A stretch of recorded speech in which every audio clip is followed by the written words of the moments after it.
வாளை அருளவர் வீரபாகுவை வேலைவாள் சூரன் பால் தூது விடுத்து பின் மாலனியோடு மயந்திரம் போய் கோபன் காலனாம் சிங்கன் கஜன் தேரணி வென்ற வேலனை தன்யாசியால் வேண்டி பழமுதிர்ச்சோலை கங்கையாடி துய்ய கண்டி நீரணிந்து நாளிரண்டாதாரநாதன் கடம்பனை சீலமாய் போற்றி திகழேலோர் எம்பாவாய்.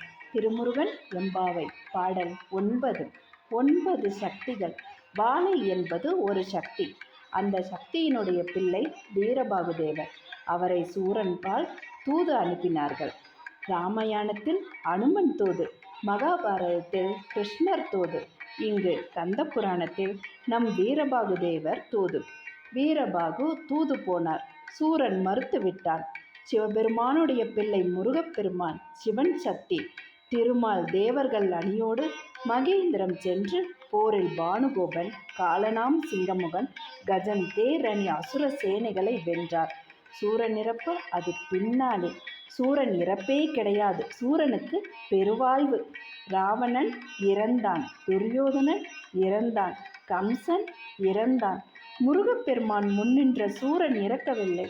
சேவலும் மயிலுமாக மாறினான், மாற்றப்பட்டான். அதுதான் முருகனின் பெருமை. நமக்கு தீயவன் மீது கோபம் இல்லை, தீமையின் மீதுதான் கோபம். கச்சியப்ப சிவாச்சாரியார் இதனை மாயையின் மகனுமன்றோ வரம்பில்லா அருள் பெற்று ஓய்ந்தான் என்கிறார்.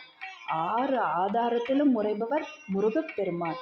மூலாதாரம், சுவாதிஷ்டானம், மணிப்பூரகம், அநாகதம், விசுத்தி, ஆக்ஞை, நாளிரண்டாதாரநாதன்.